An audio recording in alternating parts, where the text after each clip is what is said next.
Excuse me. And it's waiting for YouTube to pick us up.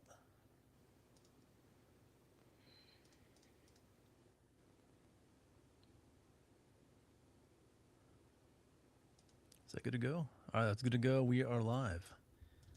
Hey, Garlic, how you been, man? Oh, good, good. Can't complain. Living in Nice, the country, nice. eating a lot of peaches. Hey, I had a peach pie last night. Weird, Oh, nice, strange nice. coincidence. All right, so oh hey, we got some eyeballs on a sweet. All right, Oh, we're cool. here today to talk about Batman Forever, The and finest of the series. yeah, it's definitely a something of the series. Um, Yeah. First off, it's produced by Tim Burton. It seems like whoever like leaves Batman behind kind of like has to hold the baton as producer for the next film.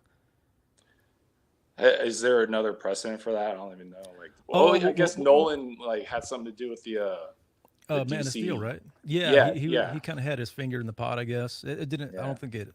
I don't know. I don't want to get too off track by harping on those movies today. But I would dare say that they're not up to Nolan standard, No, no, and I would say this one isn't even up to Tim Burton standard. Um, no, no. It's not. It's not. it really made me reappreciate Tim Burton for all of his flaws, I guess, as an auteur. Yeah. Would you like me to show off my props? Yeah, let's see the props, Scarlett. What do you got? All right. So I bought all these stupid special editions and didn't watch any of them yet. But there's the first one, That one's great. second one, I like that one. this one, We'll get to that one.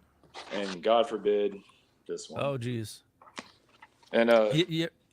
Oh, go they ahead. were actually the worse they were, the cheaper they were. So the first Batman was like $16, and then Batman and Robin was like $5 on eBay. Yeah, he's still overpaid for it, but I Yeah, understand. I understand the gotta impulse catch them there. all. And the Yep, funny thing exactly. is, like, this is the first time I've ever bought them on DVD, and I haven't Oh, seen okay. any of these in probably decades. But I watched them all a bunch when I was a kid. Yeah, I don't think I've seen any Batman movies in about a decade, so this was kind of it was kind of fresh for me, Yeah, for better and or worse. I didn't rewatch any of them but Batman Forever because I've been binging Friday the 13th movies, and that had to take Okay. precedence. Yeah, No, I understand. Understand. yeah, yeah. Let's go to the how the movie starts off. We got Batman gearing up, as they say. We got his there's a suit. We got the weird junk shot, like the cod piece, like right away. Yeah, yeah. Like there's no mistake about what kind of a movie this is going to be. It's a I, superhero movie. it's a superhero movie. I think a lot of the Schumacher really went the most overt with the fetish aspect of it. Yeah, yeah. And I think a lot of the reputation for that is you know yeah, things stole for real. Does he do the butt shot in this one too, or is that later? He 'Cause- does, but it's towards the end. okay, yeah, because there's a distinct like butt shot, and he doesn't wear like the blue underwear like he does in the comics. So, There's the logo. but The yeah, logo looks. Schumacher was like pretty much the Wilt Chamberlain of gay dudes. Like I was reading on Wikipedia, and he had like 10,000 or 20,000 partners, so he said.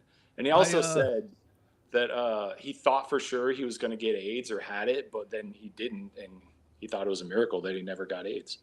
And this is um, from Wikipedia. This isn't just my libeling a dead guy. So uh, after seeing this movie, I'm not surprised by any of that. yeah, so yeah, Joel Schumacher, and yeah, this is considered to be the third movie in the Burton verse Batman series, but I think it's the first movie in the Schumacher verse. And so there's like two Burton verse, and then there's like Schumacher verse A and Schumacher verse B. Because the Yeah, next one, yeah, that makes sense. Yeah, they had to recast, so that's not the same universe when a different guy is playing. I guess. I think they had the same Commissioner Gordon in this movie. Yeah, same Alfred, same Commissioner Gordon. I love the guy who plays Alfred, Michael Goff. He was in a bunch of Tim Burton movies and like shitload of old Hammer horror and stuff like that. And the guy who plays Gordon, like he's cool. Pat Hingle, he's in like some old John Wayne movies or whatever, but he just plays Gordon as like this, fat, dumpy, like doddering old man, not like the ass kicking mustache guy, like, that can take out Green Berets or whatever. So, yeah. Dragon Zero, second coolest Batmobile. Yeah, what would you say is the coolest Dragon? Wade Cool. Roberts says it's like a soft reboot or a half Yeah. reboot. Yeah, that sounds about Yeah, right. that works. Kind And of a reboot. there's more reasoning behind this as we go on, not just casting. Yeah, for sure, for sure. The Batcave now it looks more science fiction. Yeah. I mean, yeah, everything's different. So the city looks Uh, different. 89 is coolest. I think 89 looks the best. It Yeah, kind of has it has the best vibe to it. the Anton First designs. Yeah, it's like the Art Deco Batman. Then like Yeah. Returns was like the kind of like gothic horror Batman, Yeah. and this is like the Dayglow Bla- Raver Batman. Blade On- Runner bathhouse. Yeah, yeah, bathhouse on bath salts. Yeah, that sounds about right. Alfred says, asking me if he wants a sandwich, and he says, "I'll get drive-through."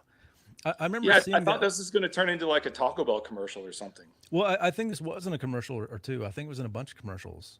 Yeah, It was like, "Oh, you need to get some food? Well, check out Batman." Batman's like, "I'll get drive-through," and they show. because up the Batmobile. Batman just eats shitty fast food all the time, right? He doesn't do anything. He doesn't fucking drink Pepsi either. He drinks water. He's eating Tendies and Big Macs. That's how we. Yeah. That's how he stays in shape. Yeah. Next shot here. I noticed this looks more like Blade Runner. Yeah, that's a good catch. I didn't really see that, it but even yeah, kinda I mean, it's obviously totally different from the first two movies. Oh yeah. It kind of looks like the like this is about to come to life and try to sell you a Coke. Yeah, yeah, it's almost like Coruscant or something from Star Wars. Val Kilmer Batman with his puffy chick lips. I never noticed that, but yeah, he definitely has the some lips going, I guess. Yeah, I mean, Bat Nuggets. Were there Bat Nuggets? Has anybody tried to sell Bat Nuggets? That'd be a good tie-in for yeah, I somebody mean, just shilling. stamp them out, out of the chicken batter, whatever food substance. Yeah. I know. I never noticed this before. The carving in his coin is an H and a D for Harvey Dent. Oh wow, no shit. That's a good catch. Yeah. Yeah, that I was mean, kind of- this Oh, go movie, man, it's like you watch 89, you're like, oh shit, Billy D. Williams is playing Harvey Dent. That's awesome. He'll be Two-Face someday. right. And then he even had a clause in his contract like, hey, if you make any sequels, I get to play Two-Face. That was a very bad Billy D. Williams impersonation. I'm sorry. But Wade, and then they bought him out of the clause so they could cast Tommy Lee Jones because he was hot shit at the time. Wade Roberts says Bat Nuggets sounds like something you get from a Chinese wet market. Yeah, it does. Sounds like a. Yeah. Sounds about right. Certainly not from a lab, Right. Trembling Colors. I had cups in this movie that were carved looking. They may have been from Taco Bell. This is the. I have Batman Forever cups somewhere. Yeah. There's a lot of shilling in this movie. It's maybe the most. Well, I'm sure Batman. There's a lot of probably Batman beats it. Forever merch. Yeah, no doubt, no doubt. Next up here we got Two-Face. He's giving like a little bit of a monologue here. He says, "Counting on the Winged Avenger to deliver you from evil, aren't you, my friend?" He mentions that he has two minds on the subject because duality is the theme of this movie. And then he says, "One man is born a hero, his brother a coward. Babies starve, politicians grow fat, holy men are martyred, and junkies grow legion. Why? Why? Luck. Blind, stupid, simple, doodah, clueless luck." So, Two-Face kind of comes in strong here from the start. Like okay, Yeah. this guy kind of has like a nihilistic ethos. He thinks that nothing matters, and it's kind of driven him nuts. Yeah, it's so weird. Like he's not played as Two-Face should be played whatsoever because he's supposed to be like two different personalities. Like one guy's a nice guy and the other guy's a monster. But this guy's just Right. here, play like the Jack Nicholson Joker, and then we'll get another guy here, play like the Joker also. Yeah, it's very uneven. He comes in strong from the start, and it really goes to shit. It's super over the top. Like they should have got. I mean, they might as well have gotten Shatner like he did in the. He would have been just as good. Yeah. Yeah. Because Wade Robertson, call me Zach Wade. Okay, Mr. Wade. Good to see you, man. Thanks for hanging. All right. Oh, cool. What's up, man? Also, I think because he thinks everything is chaos, flipping the coin makes him kind of feel like there's some kind of order out of the chaos. And he's essentially running his life via divination. Yeah, or just the luck lords, just random chance. I mean, maybe his thing is it's so meaningless that you can just flip a coin to decide. Yeah, it's you can get a lot of introspection from the character of Two-Face, just not from this movie, really. Well, when he flips the coin, it lands heads up. He even says it's like a touch of God to the guy. Yeah. And Fortune smiles, another day of wine and roses. And there's kind of echoes of Nicholson here. There's more of them later on, but not necessarily in a good way. But yeah, from the get go, he kind of has a little bit of menace to him. And I'm like, okay, cool. Tommy Lee's bringing it. I'm wrong on that, but he starts strong. Yeah. But yeah, again, not really in tune with the character. He's not just always crazy and just flipping a coin when he decides to kill you or not. Like sometimes he's rational. There in the comics, there have been times where Two-Face actually his good persona takes over so much to the point he becomes like a costume vigilante and actually goes and fights crime. So yeah, it's weird. Trembling Killers. I love that Tommy Lee Jones hated Jim Carrey's guts on the set of this movie. Wish I could see that behind the scenes footage. I didn't remember liking Jim Carrey in this. Watching it this time though, like I found him unbearable. I don't know. How do you feel, Garlock? I mean, pretty much everybody but Val Kilmer is completely over the top in this movie. And I didn't know about any sort of on-set rivalry between the two guys, but there's certainly the two characters are pretty cuddly after trying to kill each other. They're like literally hip to hip, like the rest of the movie. So, Dragon Zero did like Carrey's Riddler. I will say Jim Carrey tried.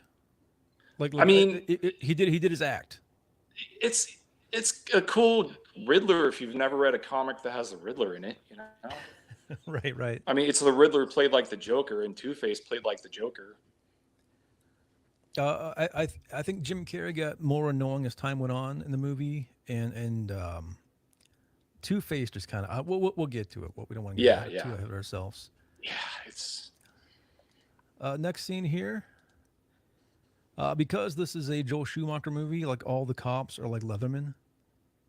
Yeah, it looks like they just got back from the parade. That's a common theme in this movie. Yeah. Here we go. Batman swings into Mrs. Tom Cruise, Chase Meridian. Was she married to him when this movie was made? Or oh, geez, I don't know. I know they were still married by 99. This is 95. Maybe she's the future Tom Cruise, or Mrs. Tom Cruise. They're still married when they killed Stanley Kubrick, right? Allegedly. Oh, I mean, when he died, when they were working with him closely. Yeah. Hey, Heavenly Mammon, welcome aboard. Good to see you. Yeah, some sunglasses. Fuck yeah. She says hot entrance.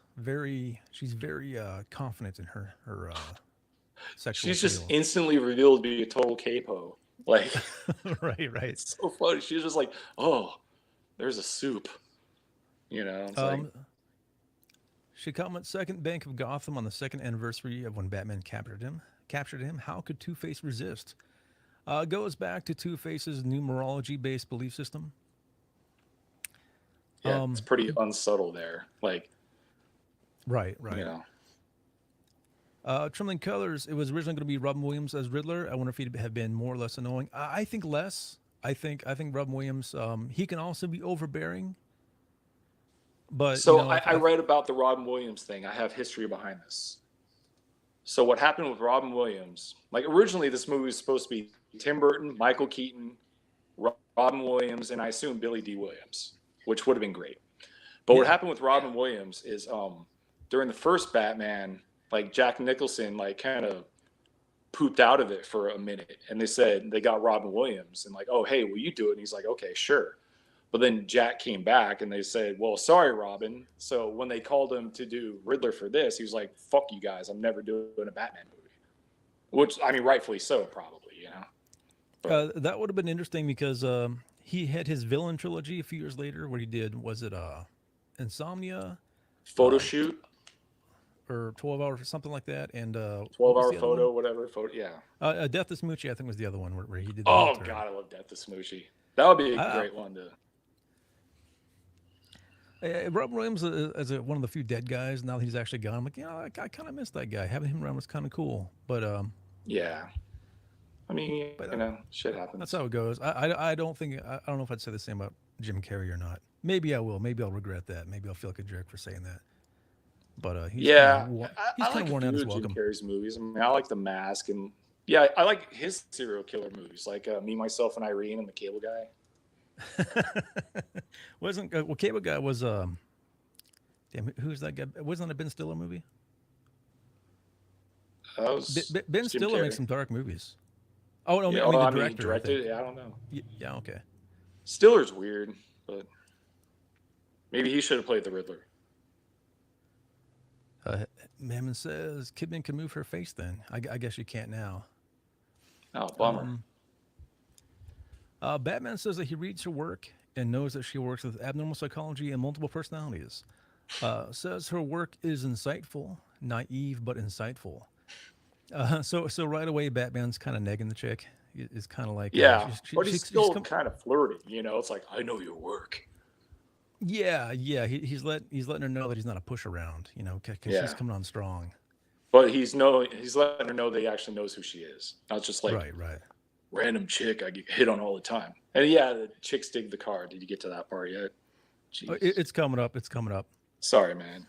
Oh, no problem. Spoiler. A trauma strong enough to create a multiple personality leaves the victim in a world where the normal rules of right and wrong no longer apply. She's kind of saying that Two-Face is almost like Harvey Dent's alter, almost like a split personality. Yeah. Meridian says, I like you. Let's just say I can write a hell of a paper on a man who dresses like a flying rodent. And so this kind of goes on with the theme of duality, and that Batman and Two-Face are kind of have similar problems. Yeah. And they touch on that in the comics sometimes. Oh, and then he says bats aren't rodents, Dr. Meridian. So he's not a rat. He's always defensive about that. And she says, call me Chase. And Batman then vanishes on her. I think it's the only time he does that in this movie where he does the vanish. Yeah, it's pretty cool. Yeah, just instantly, she's just trying to rub up on him. She comes on a little bit too strong. Dragon Zero 12-hour photo with him at his creepiest. I haven't seen that one, Dragon Zero, but I'll have to check it out. 23 was one of Carrie's best. Okay, good to know. And bats aren't bugs. That is true, they are not. Correct. Next scene here.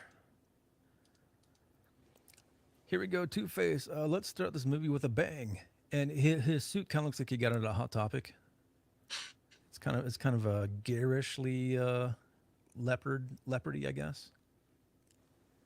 I mean, that's in keeping with what he wears. You know, he wears like the weird, stitched together shit for both sides. So I think his look was pretty great. You know, like his scarred side looked pretty nasty. Oh, another thing, Garlock. We talked about Land of the Dead and how it was kind of a dark movie. This is also a dark movie. It's not very well lit.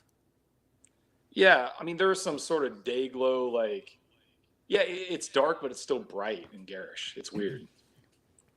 It's like the worst of both worlds or something. Yeah. I thought it would have looked better, but it's kind of weird. I mean, I just watched it on DVD, not 4K, but whatever. Maybe I need the 4Ks. Very pumped. Oh God, we're still in the credits. What's that? We're still in the credits. Yeah, I guess we are. Yeah, we're getting there. It gets moving. Uh, Tommy Lee Jones's boys kill the bat, and then they blow the hell out of the elevator with Tommy guns. Batman then jumps out and whoops everybody's ass, and we even get like a mini callback to the ninja scene in Batman '89. Yeah, yeah, I like that. I noticed that, and the fight choreography was pretty good in this one. Yeah, it's I think Schumacher does action better than Burton. Yeah, I probably. Yeah. um the soundtrack here is this kind of weird, odd jazz. It almost sounds like the J.G. Thirlwell Venture Brothers theme, kind of like this very '60s hip Yeah, thing there's going. the Danny Elf. I didn't even look it up, but Danny Elfman just did the first two, right? Yeah, I don't know who did this one. I should have looked into it, but there's Yeah, so many other I things to should have talk too. about. I figured I didn't want to get bogged down. I can see if the DVD says. Trembling Colors, there's a cool giant bat animatronic that got cut from this movie for a flashback. The deleted scene Weird. is pretty cool. I'll have to check that out. Colors, that sounds pretty sweet, actually. Fucking writing's too small. Blind. Also, I want to point out the Two Faces crew have like the gimp kind of a fetish party look going. Yeah, they have Deathstroke masks, sort of. Everybody in this looks like they're in that movie Cruising with Pacino. Yeah, they're. Yeah. Next scene here. It's a trap. Batman and the Rent-A-Cop get lifted up because apparently his helicopter can do that. There's like 2 or 3 traps in this movie, and I think that's kind of cool because that is sort of a Batman staple. But it's this movie seems pretty much like the Burton verse mixed with the '60s TV show. Yeah, that sounds about right. Batman falls into a lot of traps in this. I got to say, he's not very And detect- like when he comes into this thing, like, oh, there's a guy in there. Let me step inside all the way. Like, you dumb son of a bitch. Like, like I don't think Batman would actually fall for that particular one. I would hope not. The Rent-A-Cop guy is completely over the top. Oh no, it's boiling acid, and he's Yeah, like, yeah. Well, thanks for spazzing out. that because it just looked like water and we didn't know. So thanks for the Right, narration. right. Couldn't just show it melting something, which Here they we got did anyway. we got the BDSM helicopter pilot. Batman steals the Rent-A-Cop's hearing aid to crack the safe. Kind of a nice MacGyver moment there. Yeah, he hears through the hearing aid through his fucking covered cowl. Yeah, there's a lot of dumb shit like that in this movie. Oh, there's so much stupid shit in this movie. Well, then he batarangs the safe back into the hole it came out of somehow, along with the Rent-A-Cop. Pretty goofy. Yeah. This is definitely not the Nolan verse, I gotta say. Yeah. I like realistic Batman, but like goofy Batman can be fun. It can be. I'm not a not necessarily in some this kinda- movie, I but it can be fun. I don't take Batman super serious. I'm not one of. Elliot Goldenthal did that score in this and Batman and Robin, except for the main theme from Elfman, and that returns. Okay, that's good to know. Thanks, Tremley. Yeah. Next scene.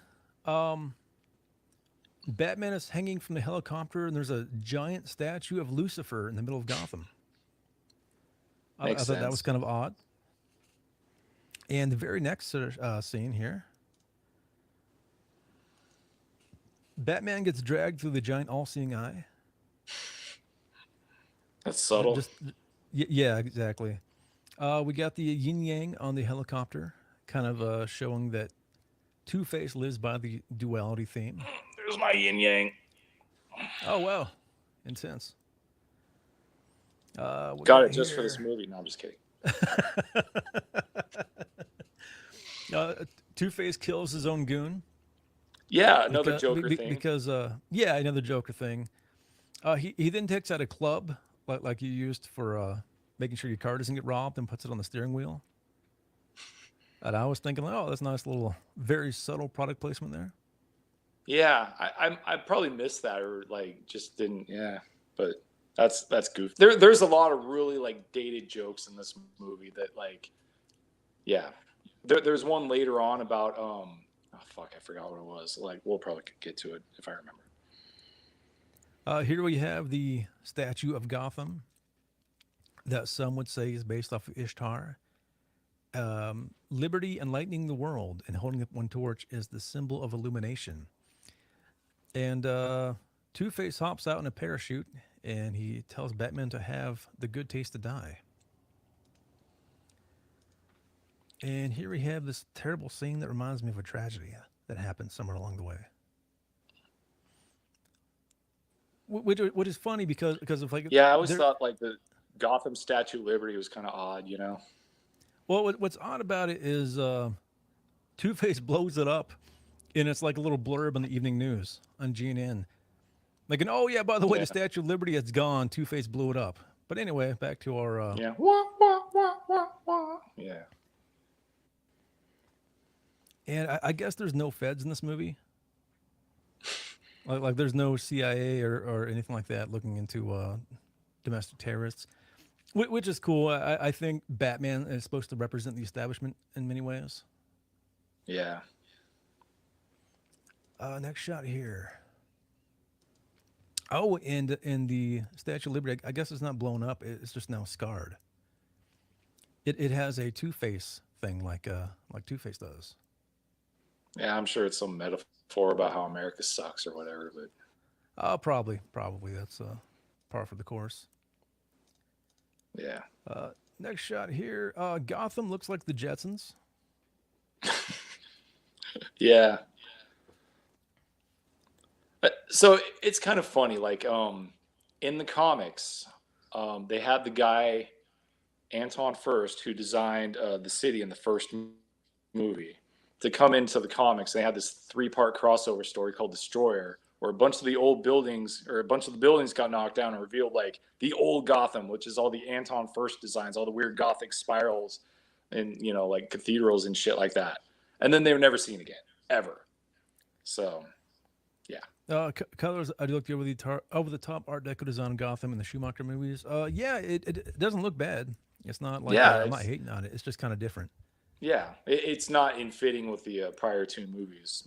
I mean, nothing in this movie is really in fitting with the prior 2 movies. I noticed the big giant Atlas statue at Wayne Enterprises. Very like Ayn Randian, very Promethean. Yeah, you see a lot of Atlas statues in comic books. Next shot here. Oh, here we go.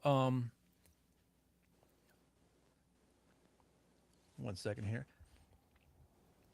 This is Jim Carrey's desk, and he has like a bunch of posters of Bruce Wayne, like he's a little obsessed with Bruce Wayne, maybe. Well, yeah, he's a maybe, weirdo. There's like a little Riddler guy down here too. Yeah, a little bobblehead. I noticed 202 pops up a couple times. I think that's another duality reference. Yeah. Like 202 miles per hour on the yeah, exactly. Jim Carrey spazzing out. He's got a brain, an eye, some. He's just totally over the top from the jump, like just frothing with the mouth, just total spurg. Like, all right, dude. And he's got like a Funko Pop doll too. Just throwing that out there. That in typical Gamma male fashion, he just collects the. But he took it out of the box, so it's not mint in box anymore. right. Yeah, there's a good shot of the doll, I think. This is a very meta movie, I guess. This is the hip, ironic '90s where we're all supposed to be kind of cooler than the people who came before us. Well, it's definitely meta. I mean, for right. What meta is, like the corporate, the company. Right. right. Next shot here we got. Here he is, Val Kilmer as Bruce Wayne. He looks very American Psycho here, I got to say. Yeah, I thought it was weird that his assistant is like a foot taller than him. It's like, Batman's supposed to be 6'2", like my height, I guess, and fighting fit, which I'm not. But it's kind of weird to have a guy who's like way taller, like a bit player that's like way taller than him, like walking next to him. I don't know. I always thought that was weird since I first saw this on the big screen. How tall is 27 years ago? Val Kilmer seems like he's got some height. I mean, he looked like eye to eye to Tom Cruise in Top Gun, so maybe he's like 5'0". I don't know, dude. Trembling Colors, the design of this movie reminds me a lot of the comic writer artist Matt Wagner, who did some Batman and a lot of The Shadow. Oh, you're preaching the choir on that one, Trembling, but yeah, good call, man. Good call. Yeah, Matt Wagner's Batman is just hits. And The Shadow is my favorite comic of all time. So, certain series of The Shadow, though. The mindlessly violent black humor one. Anyway. Enigma here makes a fool of himself with his attempt at punishing Bruce Wayne. He comes up and says, "Bruce Wayne," and Wayne's like, "That's my name. What's yours?" Then he's like, I'm gonna need that hand back, Ed." Val is ice cold in this. He's very, very good at being the high functioning executive.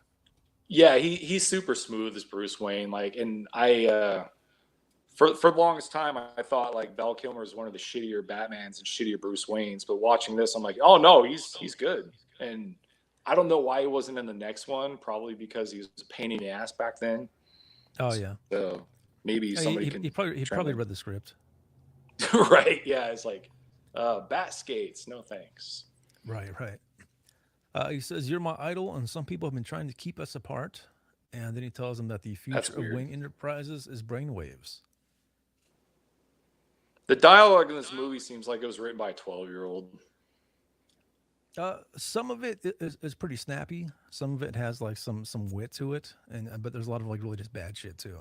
Yeah, it's kind of like throw shit at a wall type stuff. Yeah, no doubt. This beams any TV signal directly into the human brain, makes the audience feel like they're inside the show. Why be brutalized by an uncaring world? So this is kind of like a metaverse, Neuralink kind of thing, or maybe even some Facebook vibes to it. Yeah, the old VR. Yeah, it's in a sense that I mean they're reading all of our thoughts. The gods of enterprise, as it were, or they know everything about us. Well, I get some really telepathic ads coming at me, you know. Oh man, the Instagram algorithm has been like shooting me so much shit. I'm like, oh, that's fucking awesome, Instagram. Thanks. Like, whoa, wait a minute, how do you know I'd like that? You know, it makes it kind of, yeah, kind of creeps you out a little bit. We are two of a kind. Bruce wants the schematics and tells Enigma to call his assistant Margaret. Enigma needs an answer now. Thinks he deserves it, and Bruce Wayne's like, "Oh, then I guess the answer is no." Like fuck you, dude. Like you don't tell me that. I'm Bruce Wayne. Isn't this the only movie where Bruce wears glasses? It could be. I wonder why. No, maybe Keaton did. Did Keaton wear glasses once or twice? I'm not sure. Fuck. Val Kilmer, according to Trembling Colors, was notoriously awful to work with. That sounds about right. The documentary about the making of the island of Dr. Monroe covers that a lot. Him and Brando were having a contest and on who can be the biggest asshole. Yeah. That movie's... I think Kilmer actually won that one because Brando was like, "I'll never work with them again."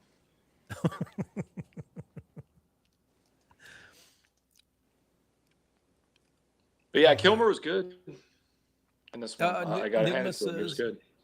Yeah, I thought it was really good. One of maybe the most underrated Batman. I'm not going to say. I don't know if he's one of the best or not. I haven't racked my brain that far on the topic, but yeah. Enigma says that he was supposed to understand. He's basically in love with Bruce Wayne, kind of. And he says that he'll make him understand. It's very, very creepy. Yeah, he's like projecting like unwarranted feelings. Got here. Dragon Zero says, because we are the product. I'm in reference to Instagram, I guess. Yeah, you're right. You're not wrong. Here we go. Some more duality. We got dual atlases. Because Bruce Wayne is supposed to be very Promethean, I guess you could say. Yeah, it's pretty much a sledgehammer. Oh yeah. Keaton did wear glasses according to Dragon Zero. Awesome. It's good. Cool. Yeah. I thought so. He goes down a slide to become Batman, and he has Here we go. Oh, here we go. 202 again. Yep. Yeah, he's talking to Alfred via video phone. Kind of goofy, the slide. There's some cool gadgetry in this, but it's overly gadgety. Like Yeah, Batman yeah. can either be like super gadgety or not gadgety at all. And it's probably better without any. But Which era of Bond would you compare this to? Like the Moonraker era? oh, I would say this is On Her Majesty's Secret Service, right? So this is like the original guy quit, and then they got a new guy, and it was a good movie, but it would have been way better if the original guy was still in it. And the original, in this case, the original director, stars, writer, you know. But this isn't a bad movie. It's just like just over the top and just stupid sometimes. Kilmer. So he's the Lazenby. You're saying? Yeah, yeah. Okay, that sounds about right. He's a For one some shot reason, wonder. Trimming Colors. For some reason, that second Amazing Spider-Man movie that had Jimmy Fox's version of Electro had a very similar plot to Riddler in this. Because Um, everybody rips off everything else and nothing's original. well, I was thinking Dark Knight actually when Batman kind of took over all the information and was spying on everybody. Oh yeah. That was kind of similar to this too. They kind of took that out of the JLA comic, I guess, where he had a database on everybody's weaknesses, which of course he would do, but when they found out about it, they all got buttered. It's like, of course Batman's gonna have a database on how to kill you all, you know? Yeah, it's one of his perks. It's not a Yeah. bad thing. Nicole Kidman sends the bat signal so that she can seduce Batman, and she says, "I wish I could say my interest in you is purely professional. Uh, Trying to get under my cape, doctor." Yeah, and this is when he says it's the car, right? Chicks dig the car, which Yeah. I don't think that was a fun line. That was like a kind of a It's that's one area one where, of those, like Batman will give Mhm. the very occasional quip just because he like never does it. So when he actually does do it, it's pretty meaningful. So I think it's one that of the kind of fit along with that. I think it's one of the rare instances where the fun vibe of this movie actually like works head on. There's a lot of times where it doesn't. I shouldn't say rare Yeah. instances, but I think that was in the trailer. The chicks dig the car, so makes sense. all right. Uh, But yeah, what else total we got going on here? capo, man. She And digs his. how'd she even Oh, get go up ahead, there? You go. know? Yeah, that's a good point. She digs the black rubber. He says to try a fireman, thus to take off. And then Batman says that we all wear Which is, that's masks. not even true. You know, like they're totally packed down with gear. Yeah, that's true. Yeah. Batman says that they all wear masks, that we all do. Very Carl Jungian. Um, Mm. she says, "You like strong women. I've done my homework. Or do I need skin tight vinyl and a whip?" A little throwback to Returns. Um, Yeah, but it's still not in the same universe. It's actually officially now not in the same universe according to their current Cape shit lore. Commissioner Gordon shows up right as he's about to succumb to her charms, and then Yeah, he's in Batman his just jumps. PJs. He just lives there at police Um, headquarters, right? I gotta say, Commissioner Gordon is an ambling dipshit in this. He just has no idea what the fuck is going on and is kind of wanders Yeah, around he's like the like a doddering waste. old fool from the TV show. Um, yeah, so Batman just jumps off the building into his car because I guess why who needs realism at all, right? He'd break his coccyx. Next scene, Nigma knocks out his boss and straps him into the Neuralink.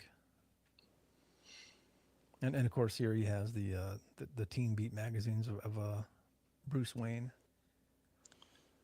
Yeah, so he's obviously obsessed with him and big old crush or something. I mean, I guess everybody in this movie is kind of that way, you know. Well, you got to think there's got to be a lot of nerds who probably have Elon Musk like on everything they own. Probably like just stickers of his face. They're probably like really Yeah, creepy about it. yeah.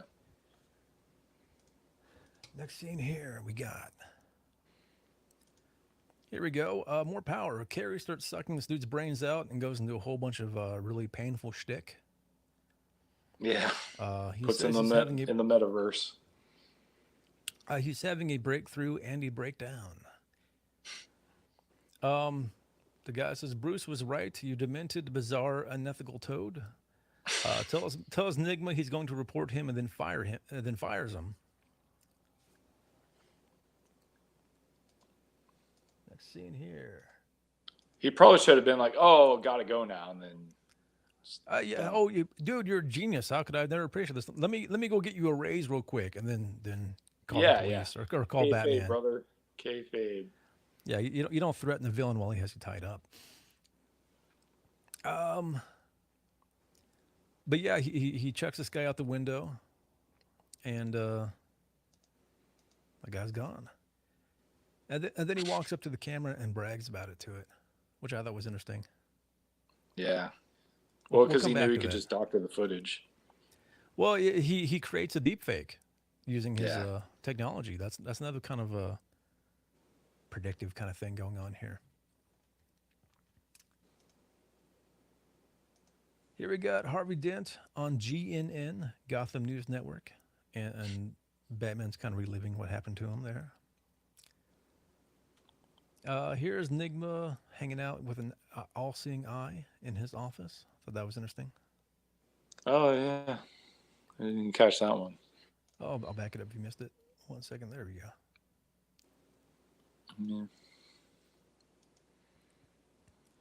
Yeah. Some more duality. And Enigma, yeah, here's the deep fake. Here's the guy jumping out the window. Yeah. He's like, ah! That's all I'm gonna do it, man. Just fucking. Oh, and he leaves a completely BS suicide note. Excuse me. It says, and Gordon is a complete dumbass. He's like, oh, yep, definitely a suicide. This note is definitely real. Yeah. Batman is skeptical and he insists on full benefits for the guy. He's Uh, just that kind of he's dude. He's a good boss, you know. He's a leader, he's not a boss. He's a leader. exactly. He is the rightful elite. He's not a bastard. Yeah. Bruce Wayne is told that Gossip 30 has called a record 32 times. Another interesting number here. And here's the first love letter from Enigma. I've looked at the numbers in my face. I So don't find 13 any place. Oh, go ahead, Garlic. these riddles, I mean, we'll get to them, but like, they're so fucking stupid because like the riddles, the actual the answer to the riddles has nothing to do with the actual riddles. It's just, oh, there's numbers in here. It's all just bad writing bullshit. Yeah. Here we go. Here is Enigma's incel cave, I guess. I don't know what else you would call it. Yeah. Bad Days by the Flaming Lips plays. While we see a lot of Riddler references. We got another all-seeing eye back here. We got more creepy Bruce Wayne stalking. I mean, it's kind of weird. He seemed to like travel to other parts of the multiverse to go get like toys of himself. Right. Well, I guess in this universe, the Riddler doesn't exist and it is some other kind of product. I guess I don't know Yeah, exactly it's what the it puzzle. is. Who was that guy on the infomercials that dresses up like the Riddler and he like Yeah. Oh, yeah. I'm here to make you more money. That guy. Yeah, Trembling. Who the hell is that guy? Remember that was around like 2000 or so. Maybe he was. Yeah, before that. he's probably hangs out with like Bill Nye or something. You know. I think it's like I'm giving away free money. That was his. Yeah, was his yeah. shtick. He's just crazy Riddler. Holy shit. Free money. Matthew Lesko, according to Trembling Colors. Well, damn. Bless you, sir. Bless you. Damn. Yeah. He just knows everything. Yeah, dude. Like it's great. It's like, what's the capital of Argentina? Buenos Aires. Like, thanks, Trembling. We got some dual statues outside of Wayne Manor, much like the duel at the statues at Wayne Enterprises. Their duality is everywhere in this movie. Yeah, and I mean, the horse is They're dark horses, so the horse and the chessboard is a knight. Oh, okay. And Yeah, there so, you go. you know, and I Nice, just good call. that was right off the top of my head right there, dude. Dark Nice, Knight right nice. there. Here we go. We got Val Kilmer looking pretty cool, and he's got a Jaguar XK120. That's a pretty sweet ride. I Uh, guess there is I a don't know. lot I of don't drive. there is a lot of occult shit about arches, but I don't think any of that is relevant here. I just think it looked cool. I don't think it means anything. I could be Nah. wrong. Most This of the symbolism in this movie is pretty unsubtle. this here again, we got the dual eagles. I thought that was interesting. Eagles kind of being associated with justice. The eagle killing the serpent. And this is at the what is it, the police station, I think. Which Gordon lives there, I guess. Or was that the psychology office? I'm not sure. Bruce hears Nicole Kidman like boxing and thinks she's being attacked, and since That's her office. he breaks her door down. I kind of like this scene. Here's some more watching it fresh, like you hear like, ooh, ooh. Right, it's right. like, okay, she's kickboxing. But he's like, yeah, it was very obvious. damsel, It's like, all right, Bruce dude. Wayne is kind of a chivalrous guy from another era because he's a knight, as it were. Yeah. He says, I have an appointment. I'm Bruce Wayne. Good, then you can afford to buy me a new door. But then he says, someone's been sending me love letters, very deliberate language. Not creepy stalker letters, love letters. Yeah. Unrequited.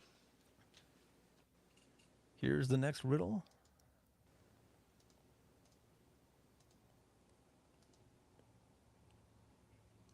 Again, not the a match, says Bruce Wayne. So a clock and a match so far. She says that her opinion is that the writer is a complete wacko.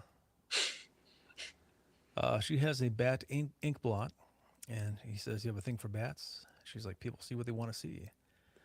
What the fuck else are you going to see in that? It's clearly a bat, dude. Right.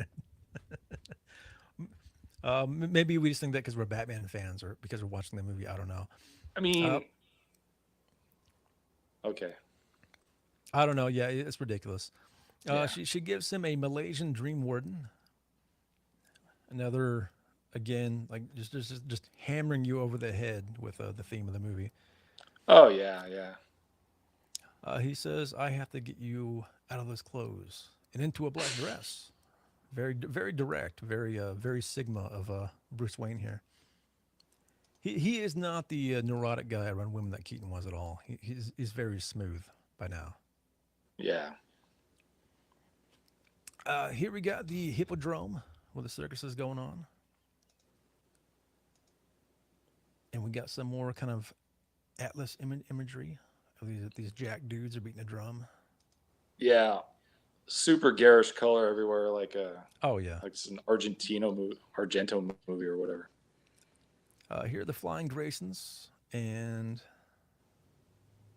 there is the all-seeing eye again. Yep. Bruce invites Nicole Kidman rock climbing with him. This is very 1990s X Games kind of a deal. Yeah. Well, you're active. You kickbox. Can you keep up with me rock climbing? What if she fell down and died? I bet he'd probably feel like a dick. I mean, he's rich. He could cover it up. Yeah. That's why he doesn't have a girlfriend. They all keep dying when he takes them on crazy adventures with them. Well, I mean, you don't know what happened to Vicky Vale. Like, Catwoman disappeared. Vicky Vale died because he took her base jumping, and yeah. But that would be the Vicky Vale Catwoman of the Schumacher verse, not the Burton verse. Right. Because they're separate. More circus guy stuff. I thought the Dipsy Doodle, like the actual acrobatic footage, was pretty cool. Yeah, you don't see that a lot. His action was good, man. Yeah. Well, I'm sure Schumacher's been to a few circuses, probably some cabarets. Yeah, part of his He 20,000 he hookups. he he definitely understands spectacle. Yeah. Uh, Two Faces here. He wants Batman dead, and you'll have 2 minutes to reveal who he is. Bruce starts yelling that he is Batman, but nobody can hear him. I thought that was cool because like he's just like fuck it, I want to save people's lives. Yeah, I know. This is maybe the most noble knight-like Batman. Yeah, yeah. Bat Kilmer's pretty all right. Like I used to just dismiss him outright, but yeah, Bat Kilmer's pretty cool. He tried. He put some effort into it. Next Yeah. shot here. These guys are. They think they can stop Two Face. Meanwhile, Batman's beating up some leather daddy guys.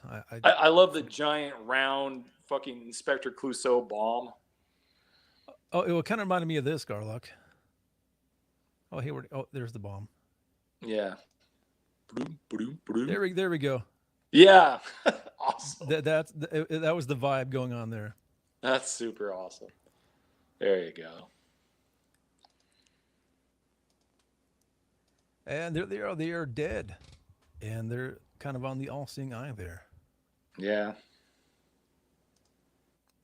Then everybody crowds in.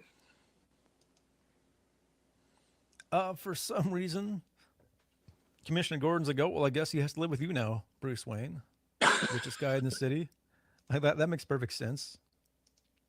Well, I don't think Gordon commanded him, but yeah, I mean, according to the lore, you know, it's this whole scene. I mean, Two-Face didn't kill his parents or whatever, but yeah, there's somebody cuts a rope. His family dies. Bruce is in attendance.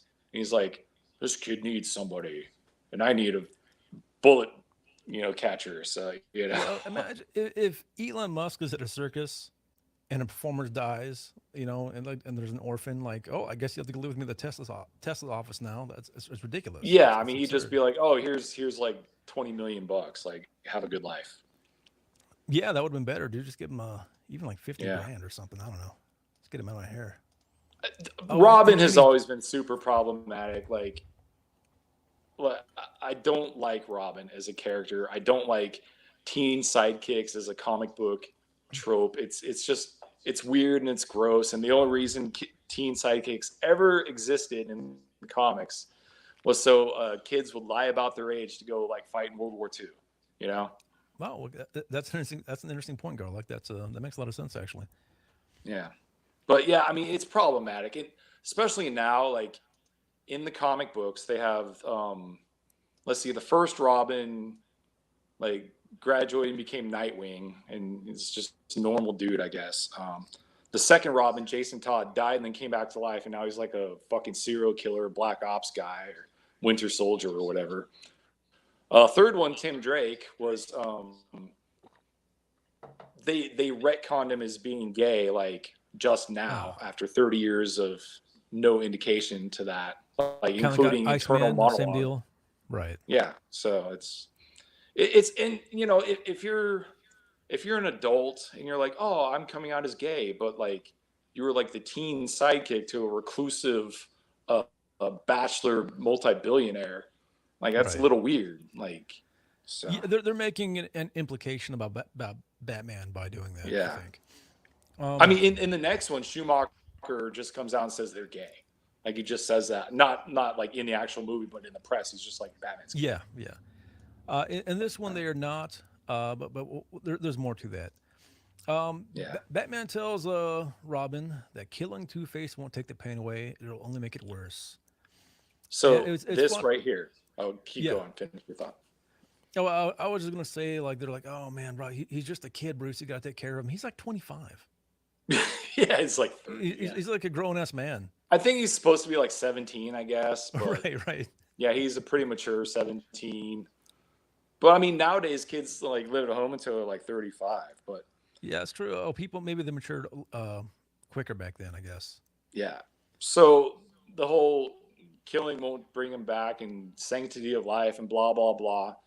That this is concrete proof that this is not in the same universe as the first two movies. Because in the first two movies, Michael Keaton gleefully Frankensteiner people down stairwells.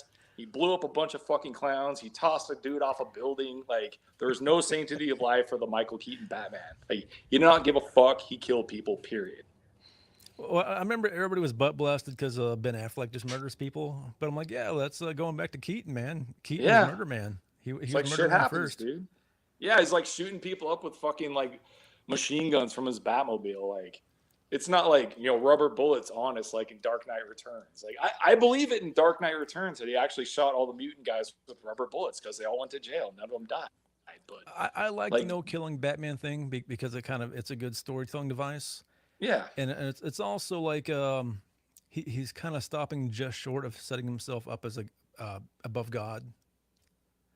I like it too. I think some of it's bullshit. Like, I can't bring myself to kill the Joker Oh, because a street level, murder is absolutely, wrong, yeah, right, and he'll right, just escape from Arkham Asylum like fucking 300 times, kill another 1,000 people. Okay, you don't want to kill him? Fine, put him in a fucking coma, break his fucking legs, like cripple him. right. Do something. But you can't get rid of your biggest villain. Like, I thought in the first Batman movie when the Joker got launched off the building, I'm like, well, fuck, they can't use the Joker again. Yeah. Right, right.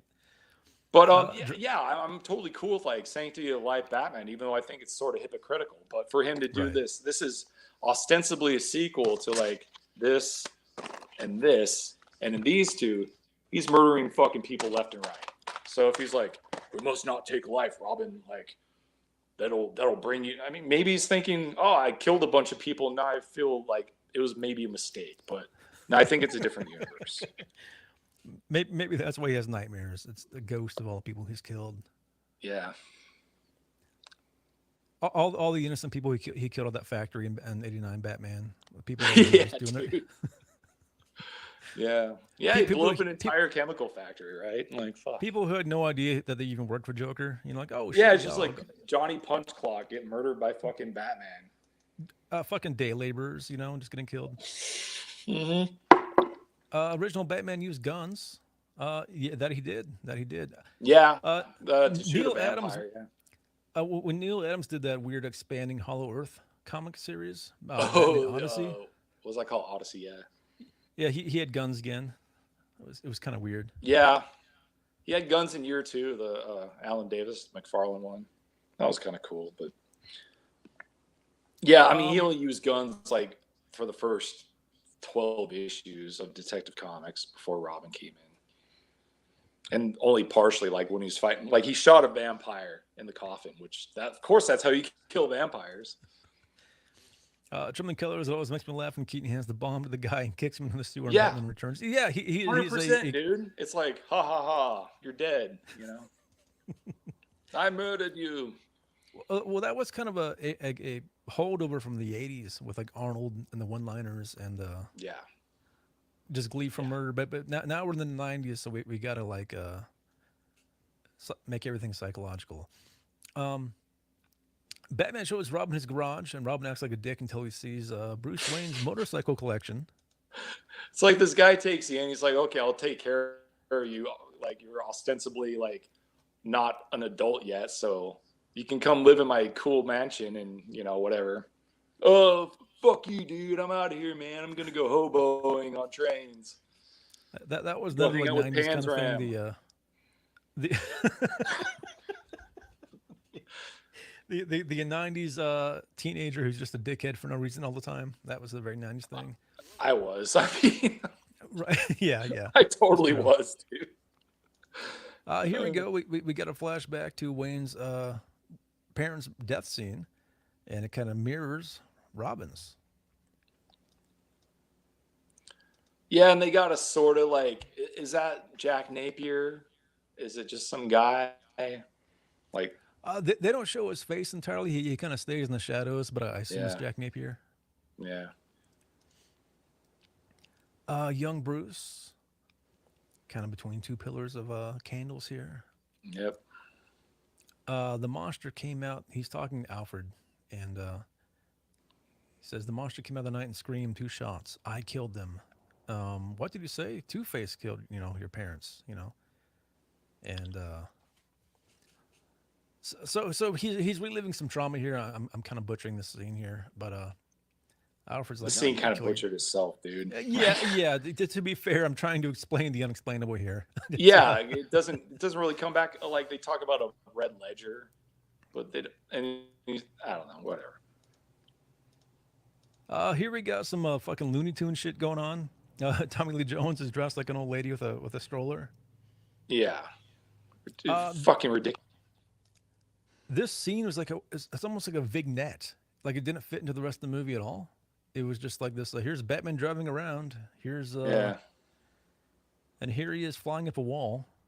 yeah, he grapples and drives up a wall. I'm like, all right, dude, whatever. And you get more of the zany jazz music. Yeah, This is interesting. Riddler's trying to figure out his name, and he's having the fortune teller guy kind of tell him yes or no. Um, this is also another form of divination, and yeah, one could even maybe say demonic influence, possibly demonic possession here, because he kind of becomes the thing. yeah. Maybe The that cause thing's sentient or something. I mean, it's in some weird cape shit verse. They mention well, Metropolis, so ostensibly yeah. Superman's around. Well, this is after he used the Neuralink shit too, so maybe that kind of opened him up to dark forces. Also, we don't Yeah, know. They don't go that into it, but I'm reaching here. I'm trying to make this movie more interesting than it is. he's driven Uh, mad, except he was kind of yeah, already yeah. there. Here's a sweet shot of Gotham. This is cool. Schumacher is pretty good at like vibe. Like Yeah. Lost Boys had a lot of vibe. This movie has some good vibe going. One Zachary thing that Batman both Rob. this movie and The Lost Boys show is that he doesn't know a fucking thing about actual comic books. That's true. Yeah, there Mr. you go. Wade says Batman and Robin mentions Superman by name. That's Yep. true. Next shot here we got. Hey, another cool dual. Well, not really cool, but a overt dualism thing. Yeah. Sort of looks And we like got Arnold. kind of does. And we got poor Drew Barrymore just completely fucking slumming it in this movie. It was fun seeing her. It's like, oh, Drew, nice. Yeah. Yeah, yeah. What was she a big star by '95? Or was she still kind of on her way up? I mean, I feel she like she like what yeah. what wasn't Poison Ivy like '93 ish? I'm not sure. I bet you Heb knows. Heb is a I mean, Drew she was Barrymore big fan from way in back. the early '80s when she was a kid. But yeah, she in and out of rehab. It was nice seeing her in this. It's like, oh, cool, it's Drew Barrymore. Yeah, Yeah, yeah. No, she was cool. yeah. I don't know who the Again, other chick was, but I Drew. don't know. I don't know. I didn't check. But they both have their own good and bad. Even though good, Harvey Dent is also bad. Doesn't make a lot of sense. Yeah, they totally fucked up. Like for a movie that's just all about duality, the Right. character that actually has a duality has no duality. He's just Yeah, fucking crazy. he's And crazy he and keeps flipping crazier. the coin, waiting for it to go, like so he could kill somebody. It's like, Right. no, that's not how it works, dude. Here's the Riddler. I think this is the first scene with him as the Riddler. Oh, Trimley Keller says this was a year before Scream brought her back. Okay, that makes more sense then. So she Yeah, she was well, to she be was killed slumming in it. the She first was. 5 minutes. Oh, that sucks. Yeah, she was kind of like prominent on the posters, and then like she gets killed in like the pre-title sequence or whatever. We got some more Riddler going on here, and this is weird. It's almost like he like seduces Tommy Lee Jones here. It's very Yeah, it's very it creepy. really is. It's very creepy. Um, yeah, I'll just get past that. He puts the device on Tommy Lee Jones's forehead here, and then he says, "Oh, there's more, but only the first one is free." Riddler's kind of telling us that this product he has is like a drug, and he's Yeah, kind of he's gaming our dopamine with it, much like all these horror show apps that we use are. yeah, you get the old crack dealer discount. Yeah, exactly. He wants Two Face to steal a bunch of money so he can put a box in every TV in town so he can find out who Batman is. And then he's like, I'm going to flip a coin to see if I'm going to help you or kill you. The next scene, you see him robbing a joint for Enigma. Shut up, pretty boy. Damn cat. Just lots of like weird, goofy mugging in this. Like, Yeah, you're like, yeah. this is It's nice. really super over the top. It's like, Carrie's doing his little stretch face bullshit, and Tommy Lee's trying to keep up. It's just total It's mugging, total like scenery chewing. it's You almost like know. it becomes a different movie once Riddler arrives, Yeah. and kind of like it becomes for the worse. I might add. I think it becomes a little too cartoony after this. It's kind of like a live action cartoon. This whole movie, Mm-hmm. but not in a good way. No, no, this is these guys are whack. I guess you could say. Yeah, they're wackos. You got this weird scene of Alfred offering to wash homeboy's clothes. He's like, "No, I'll take care of it." And he does all this weird ninja shit to wash his clothes. That was kind of weird. Yeah, yeah, towel nunchucks and all that. Whatever, dude. Right. Whatever. We'll go with it. Sure. Yeah, I'm capable of stuff. Yeah. Right? Yeah. That's what it's We letting us know, know. circus guy, you're like a famous acrobat. We know you can do flips and shit. Riddler's making a bunch of money off of the. Oh, dude, he's wearing a fucking tiara, dude. Yeah, I yeah. mean, yeah, okay.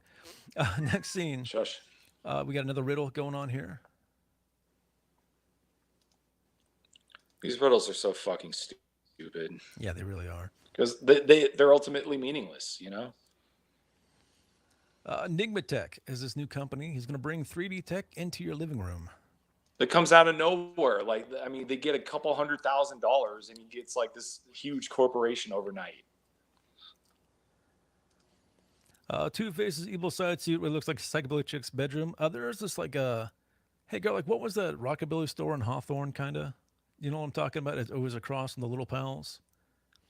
But Oh, they Buffalo sold all like Exchange or whatever.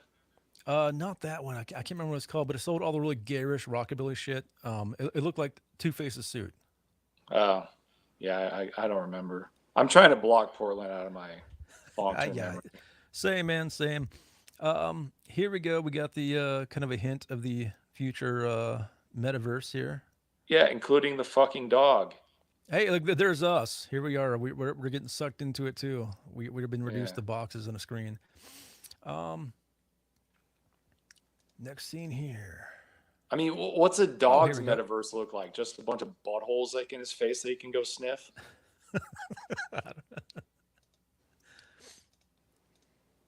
Yeah, Next scene shocking.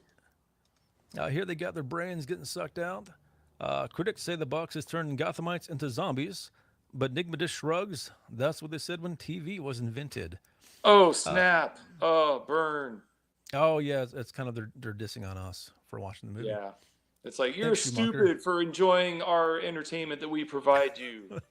Right. You stupid fucking proletariat scum. You know what's funny? This entire brain drain thing, like, Mm-hmm. it was ripped off for at least two different Doctor Who episodes. Oh, At nice. least two. Yeah. They're not that good at episodes, by the way.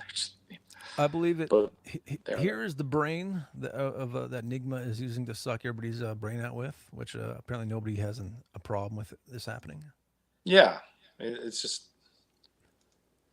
all this like huge tech and all this shit is these elaborate, silly ass headquarters and stuff are just built overnight. They're just like Yeah, shoot out of the ground like the Tower of Babel or something. there's no feds digging in. Riddler sucking up IQ. We got a scene coming up here. Robin sneaks into the Batcave.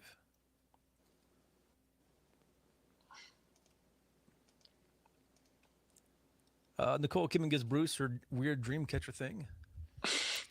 Call it clinical intuition. I thought your dreams might need changing. And he says, my parents were murdered in front of me. And there's a red letter book in his dreams, and the dreams are coming to him in the daytime now. I think this is the of all the Batman movies, this one is the most like kind of goes into dealing with trauma. Yeah, or tries. Like Bruce, like he has some kind of PTSD that gets triggered now and then. Yeah. I mean, his entire reason for being is right. You don't really need to do that kind of shit. Yeah. She has a Batman photo collection. This is kind of inverted because Nigma has all the magazine covers of Bruce Wayne. Yeah, so it's up to us, the audience, to wonder which one he's going to hook up with by the end of the movie. This goes way beyond your homework, doesn't it, Doctor? She says it's as if he's cursed to commit some great penance. She Yeah. asks him if he's jealous. He says, "I can't be jealous of Batman." And once again, he says, "You want to know me? You want to know who I am? I guess we're all two people." I think this movie is Bruce's arc. It's about integrating the shadow in the psychological sense, and it's pretty overt.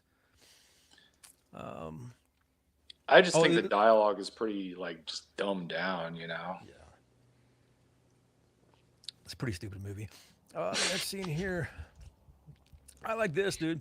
He has like a Yeah, this big smartwatch, crazy watch, man. That's great. probably what 15 years before anybody else on the planet has one, and Nicole Kidman's just completely unimpressed, unfazed. Yeah. He's like, "Hey, let me use my technology from the future to talk to my butler." Two-Face I, even asked him for like cellular phones in he 1995 did. when they're robbing the circus. It's like, Uh, damn, dude. very forward looking. Yeah. I thought this was good. Where he's like, "Robin took the car, sir. What, the Jaguar?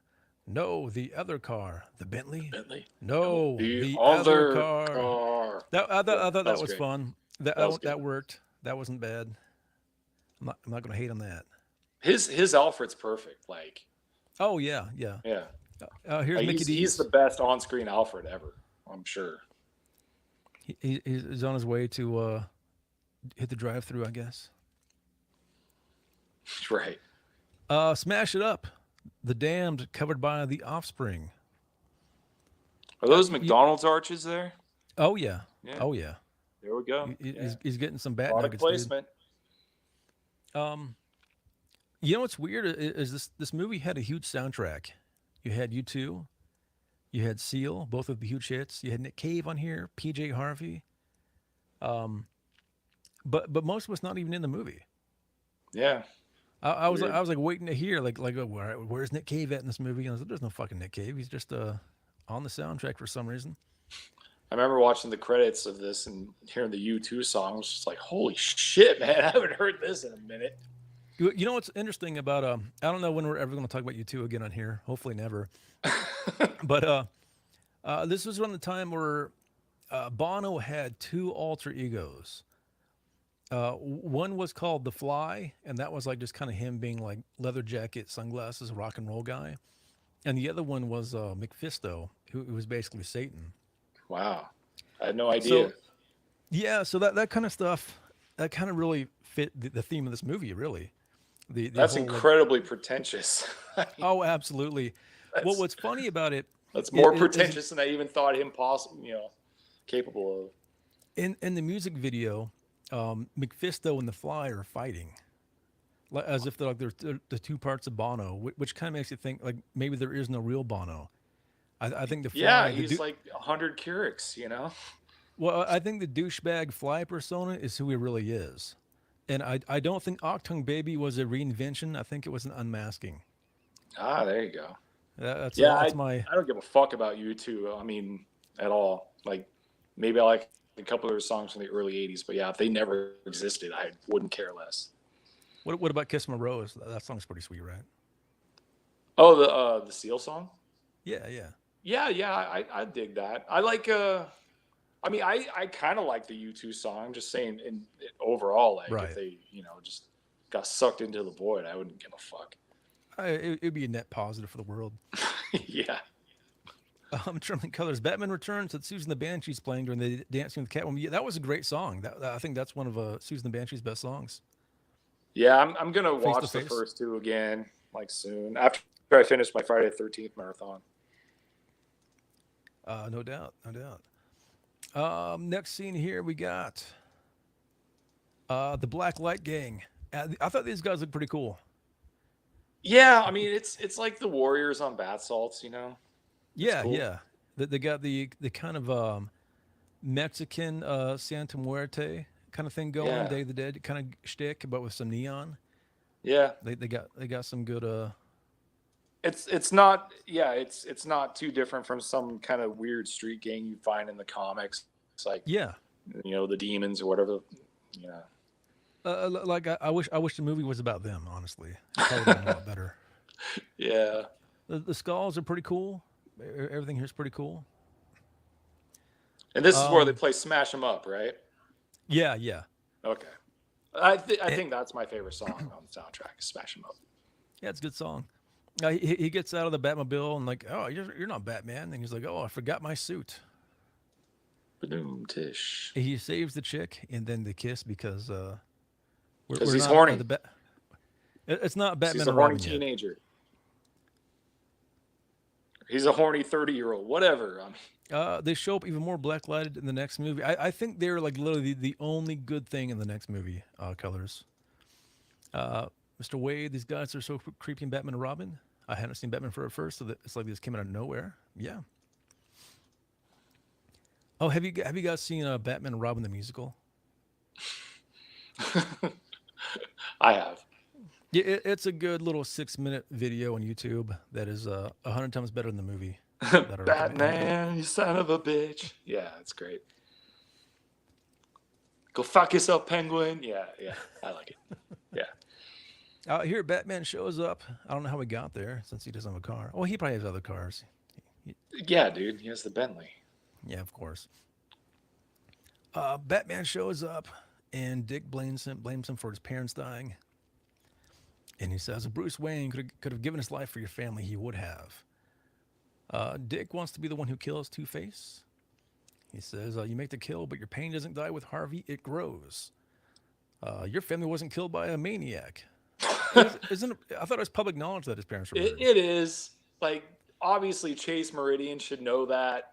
Like, everybody, should know that. Yeah. Right, right. It's common knowledge. Yeah. Here we are at the Ritz Gotham. Another kind of wacky neon band going. This Yeah, it's is, like again, Devo from Heavy Metal or something.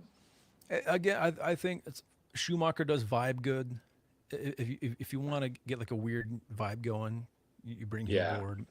If you want a good movie, you go somewhere else. But I don't really have too much of a problem with the aesthetics in here. I mean, they're not consistent with the first two, so it's its own thing. yeah, But, it's its own thing. It's probably one of the stronger points in the movie, honestly. yeah, it's really the acting, the dialogue, the characterizations, and the story that kind of aren't that great. So Enigma's It with looks Drew. good though. The movie looks So great. is Two-Face kind of just like pimping Drew out here? I guess. Yeah. I mean, that's what hench chicks are for. You know. 90s There's Barrymore was a 10. I agree. Again, she's one of yeah, the highlights of the movie. There's yeah. there's not She's many way highlights in on. this movie, but her being here is fine. Next scene here. Okay, so this guy hops in the machine that has the fully interactive holographic fantasies. So kind of like the metaverse. Yeah. Yeah. Bruce asks if you can introduce images into the mind. What stops you from being able to extract them from the mind? That's a very good point. That is a question we should all be asking when Neuralink comes out. What's stopping them from putting shit into our brain? What's fake memories or who knows what else? It's a very I'll probably give it a miss. there is a very healthy skepticism towards technology in the 90s that we don't see now because it's so much closer on the horizon. Oh, we also have Nigmatech stock outselling Wayne Enterprises 2-1, so we get a little bit of oligarchical rivalry going on. So, that was kinda, like, what kind of span of time does this movie take place in? I'm gonna guess, let's say 6 months. Does that sound right? Okay, because I mean the pacing's all like super weird. It seems so like it could just be like a few. Yeah. this movie's literally nothing but highlights. I agree.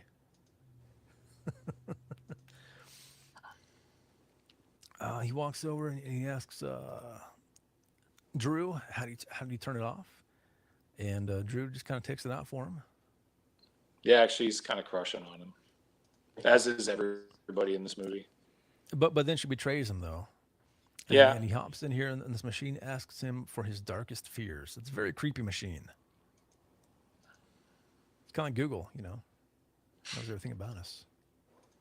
yeah, Two-Face shows up before Bruce can have his mind read all the way, and he crashes the party. Or I'm sorry, but then Batman crashes the party. And again, you have Riddler saying, "Your entrance was good, his was better." That yeah, was another that was kind of a fun thing. I think that worked. There's actually some good fun stuff in this movie now that I'm kind of reliving it. yeah. It's not terrible. I was rewatching it last night, and by the time I was 3/4 of the way through, I was like, man, I'm fucking so sick of Jim Carrey and Tommy Lee Jones. Yeah, but I'm glad I didn't try and stay up last night to watch it. I just watched it like a couple hours ago. But yeah, it would have been like, because it's over 2 hours long at least. It's like, yeah, yeah, well, I think the 121. first four Batman movies were all 2 hours long, and then Yeah, the Nolans started being like 2.5 hours long, and I think the new ones are like 3 hours long. yeah, dude. I still haven't I have a copy of the Batman, but I still haven't watched it because it's fucking 3 hours long, and I just Trimling Killer says, I really think they hired Schumacher based on a style from Flatliners 1990. It had a fairly dark visual style, and he instead gave them this cartoony style. I have not seen Flatliners. Have you seen that, Garlock? no, man. It has Kiefer in it like the Lost Boys. So I Let's mean, talk about some good Schumacher movies. falling down Lost the Boys. Lost Boys. That's about it, right? Peace out. Even Falling Down, if you think about it, Michael Douglas is kind of just like being a Karen the whole movie. Yeah, Like freaking out on fast food employees. Like, come on, dude. yeah, dude. It's like it's not their fucking fault that like they can't cook you breakfast right now, bro. Yeah, Like, yeah. you know. It's kind of just being a jerk. Yeah, But whatever. and the Lost Boys. I love the Lost Boys, but one thing that always takes me out of it is like the scene in the comic book store where Corey Haim's like roughing up some fucking Superman comics, some current ones, and being like, "This is the first appearance of Green Kryptonite." No, it's not, dickhead. They came out like last month. You can see the fucking cover date on the comic. Zach Wade mentions 8 millimeter. I watched it about a year ago. I I like that one. It was Sorry. no, it's okay. Well, I think it's about a topic that Schumacher understands. Well, it's a topic that we understand, bro. But Right. like, That's true. so, Mr. Porn Clerk, where do you keep your fucking snuff movies? Oh, well, I got an underground trap door because, like, I'm sure I can make some money off of this, even though it's the most illegal thing in the world. So, let me get you, my dude. Like, Well, that was porn clerking 101. If people yeah, ask for the hey guys, where's the good stuff? You throw them out. You're like, dude, get the fuck fuck out out, of yeah. here. Yeah, that's No, yeah, I'll watch it again, I guess, but yeah, sorry, no, I'm not no. gonna call 8 millimeter good. I didn't think it was bad. But moving along here, we got going I on here. just overreacted. Sorry. That's all right. That's why you have It- me on, man. That's why you exactly, have me on. exactly. Batman kisses the girl and he says, "My place midnight." And then he jumps off a building. And he Yeah. gets trapped in a giant tube. Yeah, another trap. They try to nuke him, but he ducks and covers. Here we go. Right? He's ducking and covering. So yeah, the fire resistant cape is actually sort of a thing in the comics, but Yeah, I can dig it. I can dig it. JFC, dude, like this is ridiculous. I don't know, man. Corey Haim was such an obvious gay self-insert character for Schumacher in Lost Boys. Well, Schumacher probably diddled him, dude. I hope he didn't, but it's Well, I mean, somebody did. Somebody did. besides Charlie Sheen. Oh, was he one of the ones that I don't know? I don't know Corey Haim's lore, so I just hear hints here and there. That poor son of a bitch, man. That poor son of a bitch. You got Rest in Batman. peace. He kind of escapes from a giant oven. Two-Face says, "Why can't you just die?" And he shoots a rocket at him. And then you got him being pulled out from the rubble. He's saved by Robin. Yeah. Right. All right, this next scene should be interesting here, Garlock. Val Kilmer. I don't. He's not jacked like Bale got, but this is '95. There hadn't really been a jacked Batman yet. I think he's fit enough for the role because he's more of a gymnastics kind of guy.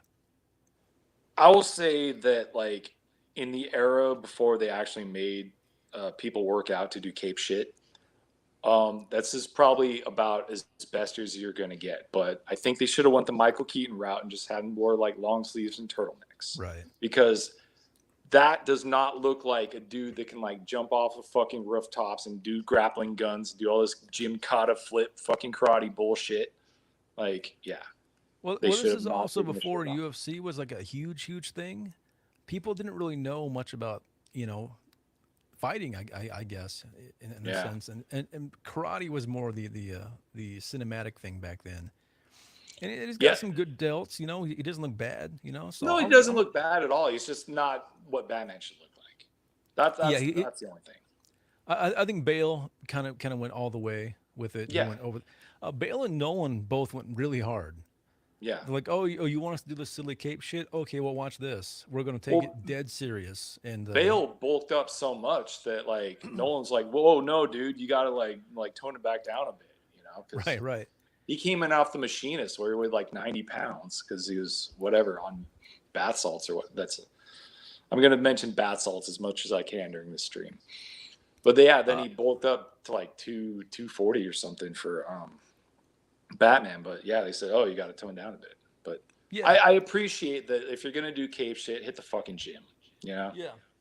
And yeah, he doesn't look bad in this, but He looks like he can maybe bench a good 250, maybe 300, but not the 400 that a Batman should be able to bench. no. Oh, I think he can bench 250. I don't know. I don't know. We'll have to He ask doesn't Val look Kilmer bad, someday. but he doesn't like. They should have kept the shirt on. I think. Yeah, Suspension of disbelief, dude. it sounds good to me, Dan.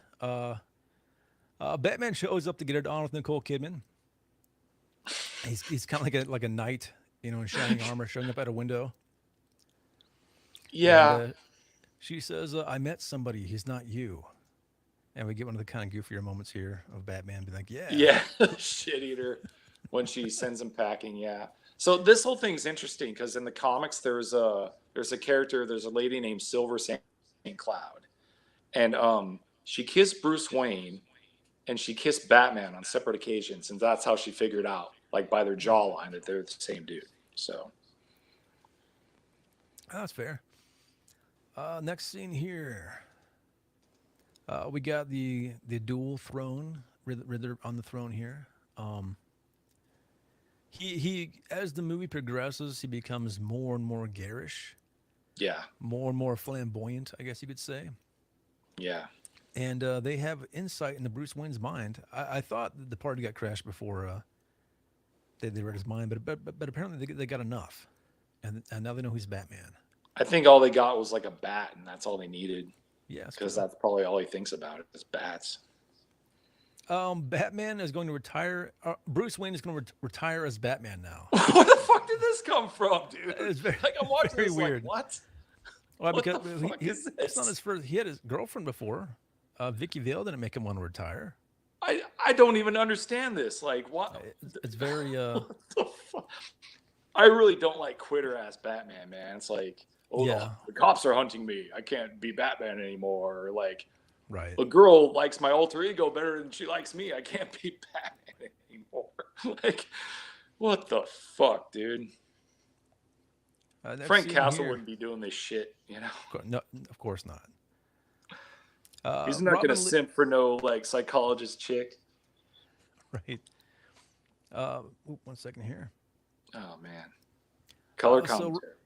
Robin leaves. He quits, and Bruce is macking on Nicole Kidman, and she knocks the Rhodes over, and it kind of triggers Batman a little bit, a little bit of PTSD. They should have played the going. Seal song here, but I don't think they did.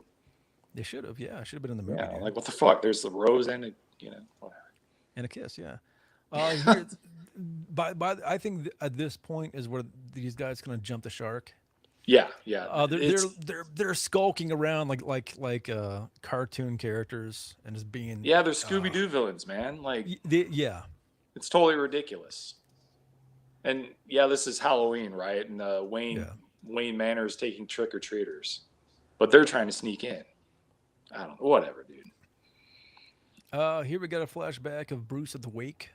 Again, you got the more duality because that's like the one camera trick Schumacher knows apparently. Yeah, You kind of have deep in the cave. You kind of have the all-seeing eye, kind of the monad, as it were, yeah. and then out of that flies the bat, almost like the. I think they're implying that becoming Batman was kind of like a divine thing for him. It's like his I destiny. I dug this part because it was pretty much in keeping with the comics. Like he falls down the cave, he sees the bat. He's like, I will become a bat. He says that the figure in the dark was my destiny, and they kiss, and then she realizes that he's Batman. Yeah. I Tremendous, mean, if she didn't, then she's a mega hoe. right? Now this is where that big bat would have been. Okay, cool. Probably Yeah. should have had a big giant bat. Why not? Yeah, it works. So Alfred lets them in because he's a poor old man. He can't tell that Yeah. these guys are I mean, he's adults. like 85 by this time, Right. He can't be faulted too much. We'll give him honestly, dude. He should have retired Alfred and got a younger guy, like some kind of security system or something. Or Yeah. making some like fucking 90-year-old like mop up after him and shit. Come on, Batman. Dick move. Elder abuse. Here we got Riddler in the Batcave. He starts blowing everything up, and if you like Jim Carrey's shtick, there's a lot of it going on here. It gets a little bit too much. Yeah, it was way too much, dude. It was Yeah. if they this is not the dramatic. Is Jim Carrey going to win an Academy Award? We get here. This is just he's doing this is in living color, Jim Carrey. Yeah, this is just a bunch of rubber face bullshit. Like most of it doesn't really click. Yeah, dude, the pink hair is fucking awful. Totally not in keeping with any sort of notion of the original character. None whatsoever. Here we go. Batman grazed by a bullet, and Two-Face is going to kill him. But Riddler stops him because they want him to be humiliated first, which is really fucking stupid. Typical James Bond villain shit, It's like, yeah, let's not kill him. We can do other stuff besides kill him. What kind of stuff, Schumacher? Riddler has the Chris Jericho jacket going. I thought that was pretty sweet. Nicole Kidman says, Batman will come for me. And he says, I'm counting on it. Here we got the riddle sign. I thought that was cool. Yeah, that wasn't bad. That wasn't bad at all. Here I they're mean, you trying have to to see it figure out. exactly from that vantage point, right? But sure. They decode the Riddler's riddles. I'm not going to go into it because it's just nonsensical horseshit made for the movie. It's yeah, girl, like he does look kind of wimpy here actually. Maybe he's not putting up 250. I think you're right. You're right. It's the kind of thing where like if he looks jacked in the suit and he looks like that outside of the suit's padded. Yeah. Like, okay, Ben Affleck Batman, like he looks like a fucking beast in the suit, right? But he looks like okay, like out of the suit. Like he still looks good. We'll go with he's a karate guy. He does the karate guy workout of he curl does his 15 gym pounds cottage 700 shit, times. Yeah. Yeah. He's doing the Tony Little cardio workout. Oh, Kilmer's here we go. good. Here we got the bat ass. No. The complete just gratuitous ass shot for no fucking reason in the movie. Yeah. I'll get past that real quick here. Oh, here we go. What do you think, Alfred? By air or by sea? Because we have to sell a lot of fucking toys. Yeah. That's the only reason I could thought they had this. Every time Batman takes out one of his like specialty fucking vehicles, it just gets blown the shit up. Like first time out. Oh, yeah, I thought this was funny. why not both? And he also has the nipple suit with the cod piece. Yeah, He which said, Alfred made for him, right? yeah, he Like, says, "Who's your tailor?" I took the liberty, sir. So okay. Alfred learned this. He learned to sew when he lived in Fire Island, like back in the day or something. I don't know. Well, Alfred has like military training and all that kind of stuff, so he's pretty squared away. But yeah, like big old Kevlar mesh super suit thing. Like, oh yeah, I just whipped this up, when I was making tea. Whatever, dude. Right. Here we go. Okay. Commissioner Gordon has the bat sign out, and is like, "Oh, he's not coming." And then Batman flies through the bat signal and then gives the thumbs up. Once again, Commissioner Gordon is just kind of just a hapless idiot in this. Yeah, and I'm sure he saw the thumbs up like from way up in the. Right. Trembling Colors, I did love the Bat boat toy. The Batman Returns sewer boat was the better toy, though. Okay. I No had bad the toys 80. here. I had the '89 Batman toys. I had like Joker, Batman, and Bob. I don't remember there being any others. Bob the Goon. Hey, he was cool. Hell yeah, Tracy Walters. Dude, this is fucking awful, dude. Game time. They're playing Battleship to kill Batman. Um, I noted by this point in the movie, I really hate both Jim Carrey and Tommy Lee Jones. Yeah, They're both the shits by this point, dude. yeah, Yeah, this sucked. Um, yeah, the final quarter of the movie just kind of goes to shit. It sucks. I don't know how yeah. else to put it. It, Yeah. you know what it is the final quarter of the movie turns into Batman and Robin. Kind of does, yeah. Kind of does. Um, it's funny. The first Batman movie was more of a John Peters Batman movie. The producer guy, because Yeah, I I'm could see sure that. Yeah, he micromanaged Tim Burton to death. yeah. And then And then Returns is kind of Burton, and yeah, you give Burton free reign, and he makes like the fucking weird art house Batman movie. And then Schumacher in Batman Forever, he was still kind of like the producer's like, all right, dude, make us a fucking Batman movie. Don't get fucking weird on us, all right? Because this last weirdo got fucking weird. And so he's like, okay. And then they trusted him on Batman and Robin. And yeah. he's like, all right, I'm gonna go off in the bushes again. Well, this I, one I think did better box office than Batman Returns. So oh, did it? I Okay. think Batman Returns had a little bit of a disappointing return. So that's why they got rid of Burton. And they got rid of Burton. It was like a set of dominoes. So they wanted to get rid of Burton. And then Michael Keaton's like, fuck that. I'm not doing it without Burton. They're like, but here's a bejesus load of money. And he's like, I don't Right. fucking care. I'm not doing it. And then, they recast Billy D. Williams and, they didn't get the Riddler they wanted. And total clusterfuck, man. I gotta say, I think I'm in the minority, and that Dark Knight Rises is my favorite Batman movie. But Nolan did a very similar thing where the first two of his movies were very conventional, very Yeah. like, all right, I'm not gonna get weird, but then Rises came. He's like, all right, now I'm making the movie I want to make, and I'm just gonna throw Batman in it for no reason. And I like the Nolan trilogy a lot. I think my favorite is probably still 89. But 89 and Rises are right up there. I haven't yeah. seen any of the DCU shit. I'm probably not going to, and I'll probably watch the new one like 10 years from now, like in a fucking old folks home or something. I don't The know. Snyder cut of the Justice League is pretty cool if you can stand fucking 4 hours, just watch it in two sittings. But it's pretty cool. It's someday maybe I'll check it out, but right now Yeah. like well, I Schumacher with Batman and Robin, he kind of killed the town, as they say in wrestling terms. Yeah. Yeah. Batman was kind of just fucking like, and I'm kind of feeling like I don't think everybody's sick of Batman right now, but I'm kind of like Batmaned out at the moment. I'm like, oh geez, dude, I'll check this shit out later. I don't I've need been to. Batmaned out for like 20 years, but I have a shitload of Yeah, Batman comics. Like yeah. I've been Excuse me. reading them for decades, and I just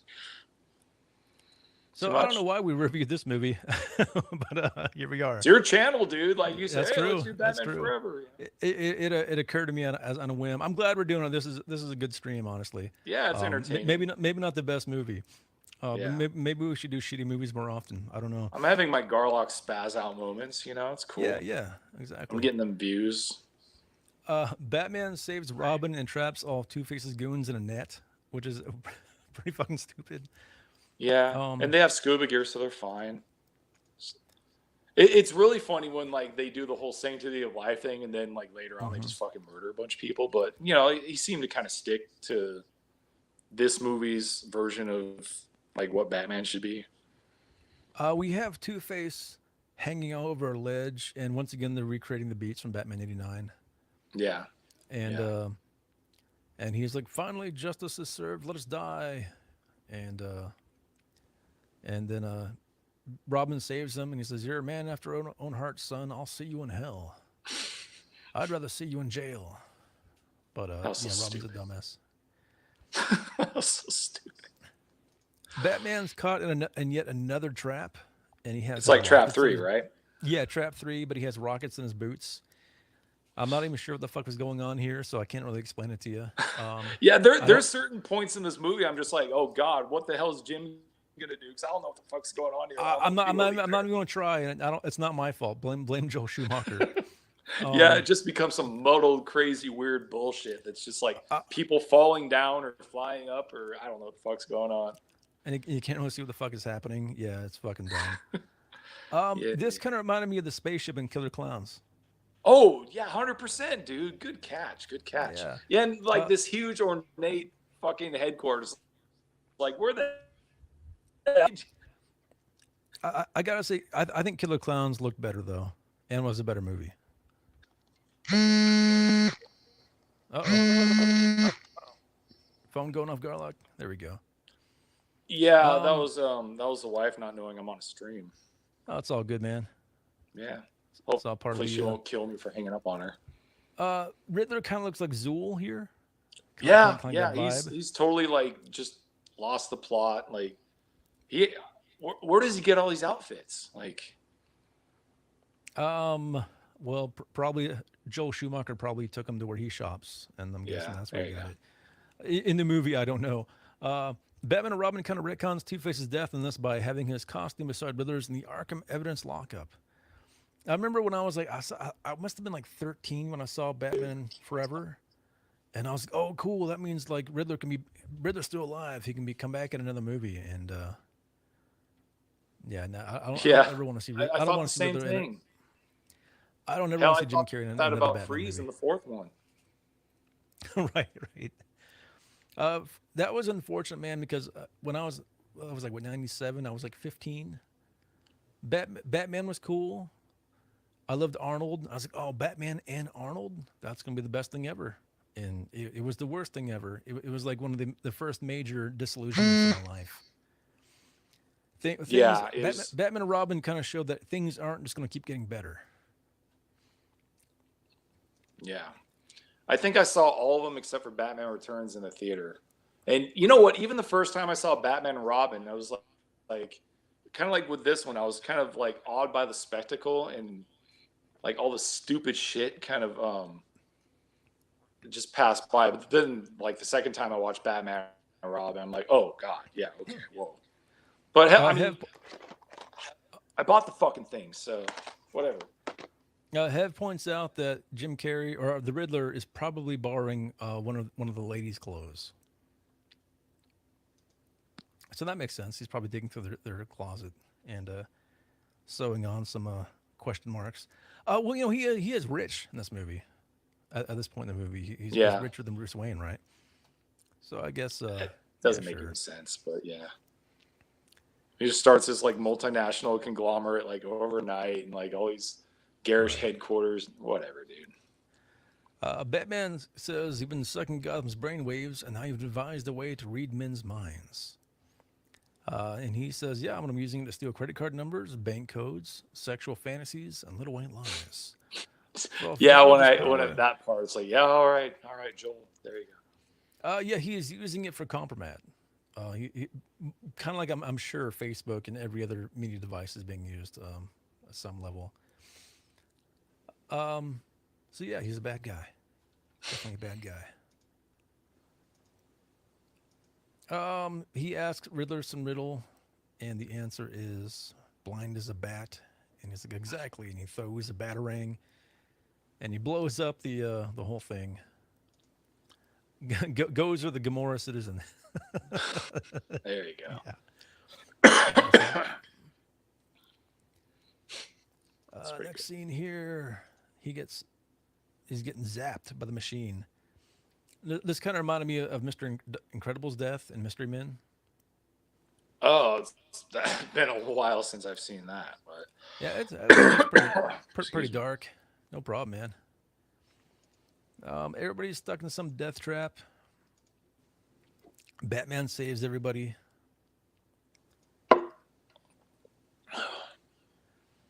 Here we got Two-Face. He's got the upper hand on everybody. But Batman chucks a bunch of coins in the air and he falls and dies. Yeah, I thought that was kind of cool. Yeah, that was a good shtick. We got here, and Batman is explaining to Riddler, I had to see them. His both, face you is all see." melty. He looks all Frankenstein-y, dude. Yeah, no doubt. I had to see them both, you see, because I'm both Bruce Wayne and Batman. Not because I have to be, now because I choose to be. And then Riddler sees the giant bat flying towards him and screams. So, Batman has integrated the shadow. I think we got like one more shot here. Nicole Kidman visits him at the loony bin, and he thinks that he is Batman. And she's like, "Your secret is safe." And he Open for a return. Yeah. Says, "Thank you for giving me a new dream," and he kisses the girl. All right, so that was Batman Forever. How would you rate it on the star scale, Garlock? I mean, 3.5 to be super generous, probably a 3 or maybe even a 2.5. Did they ever explain what the Red Ledger was? It was his dad's diary. And okay. He was sad because his dad wouldn't be writing it anymore. It was. Oh shit! I'll unplug this guy here. Yeah, I'd give it like probably like a 2, maybe a 2.5. Yeah. If you'd asked me a week ago what I thought of this movie, I would have said, "Oh man, it's underrated. It was pretty good. It just gets dragged down because of Batman and Robin." And I watched it today. I'm like, "Fuck, dude, this movie is kind of." It's not completely bad. There's a bunch of occult gobbledygook in it. That's par for the course. Riddler is pretty unbearable. Tommy Lee Jones is the shits. Val Kilmer's cool. Nicole Kidman's all right. You know, she's pretty cool in it. Chris O'Donnell there's no reason for him to even be there. You can cut another movie any and it wouldn't make Batman things seriously with Robin in it. You know, like Are there any good Batman movies that have Robin in it? Fuck. Well, Dark Knight Rises, because it had a. Oh yeah, sort of. I guess is there. Well, that was more. Robin was more like an heir, more like he was going to be the new Batman. That was different. That was more. Batman as this eternal kind of symbol of the people, and there always had to be a new Batman kind of thing. That was more fucking metaphysical or some shit. But we won't count that. No. How would you compare this to the '60s Batman movie? It's about comparable, you know. Yeah, that sounds about right. This has better production values, of course, you know. But right. It's pretty much. I mean, this could be a sequel to that instead of a sequel to Batman Returns, right? If it wasn't for Batman and Robin, this would be the worst Batman, I think. Yeah, and I don't think like this is so much better than Batman and Robin, or that Batman and Robin's so much worse than this one. And Batman Returns, like when I first saw it, like I was pretty disappointed, but then it's grown on me over the years. I'm like, okay, it's cool. Like it's not as good as the first one, but it's definitely better than this one and the next one. I felt like Batman Returns was more of a Penguin movie, and Batman was there sometimes, which is okay. I mean, Danny DeVito is cool. But like Danny DeVito as the Penguin didn't act like Jack Nicholson's Joker. You know, he had his own thing going. And they made him really grotesque in there, which I appreciated. Like he was just like this disgusting mutant that everybody hated. was like, oh, Now, okay, makes sense. this movie felt more overtly like product than maybe any other Batman movie, other than maybe Batman and Robin. It felt Yeah. like very much. I can't comment on the new Batman shit. I'm completely ignorant of what's going on there. Uh, but If I ever yeah, have 3 hours to kill, I'll let you know. yeah. Any other thoughts on Batman and sorry, Batman Forever, Garlock? Did we miss anything? Is there any stone left unturned here? Have we? You know, I'm Is there? I'm glad I watched it again. I'm kind of glad I just watched it by itself instead of like watching all of them and then having to compare and contrast it. Um, Yeah. I don't, I I had don't, I don't hate the fact that it exists. It's like I'll right. probably watch it again sometime before I die, but it's not that good. I had more fun talking about it than I did watching it.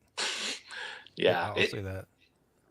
it's a bit of a chore. But yeah, Y- so my initial impression, like before I watched it again, like thinking back on it, like 'cause I haven't seen it in like 20 years. I was thinking, okay, this Batman movie kind of looks good, but Val Kilmer's a bad fit. But like the other guys, okay, and I was completely wrong. Like Val's great, and the rest of the movie is terrible. Like the villains are terrible. It looks good. The cinematography is good. The set design's great. It's not in keeping with the first two, but whatever. It's its own thing. But yeah, it's fucking painful, and there's just like so many what the fuck moments. Like what are you doing? You know, like who do you I'm like more not as going to be Batman Batman? anymore. Like where'd this come from? Val Kilmer or Christian Bale as Batman? Oh, sorry again. Val Kilmer or Christian Bale? Between the two of them, who would Oh, you prefer as Christian Bale, Batman? 100%. Okay, I gotcha. Yeah. Um, yeah. I I mean, think my favorite Batman's probably Affleck. So I mean, I'm a monster. I get it, but no, he was surprisingly good in this Batman from yeah. what I've I seen. mean, Keaton Um, is way up there. yeah, Keaton is the OG. Yeah. He I don't kind of know laid about it the all out. Twilight Kid, but George Clooney, I don't even remember anything he did as the, Batman. the thing Pretty about pretty forgettable. Clooney is like I remember watching From Dusk Till Dawn, and after Yeah, that, I was like, holy shit, George Clooney could be an action star. Like, wow, he could play right. Batman. And then they cast him as Batman. I'm like, holy shit, he's gonna play Batman. And then Batman Robin came out. I was like, oh yeah, okay. I don't think anybody could have been good as Batman in that movie, though. I don't think you could have had a Fountain of Youth, um, Clint Eastwood, who was like 35, and he would have been the shits in that movie just because there's no saving it.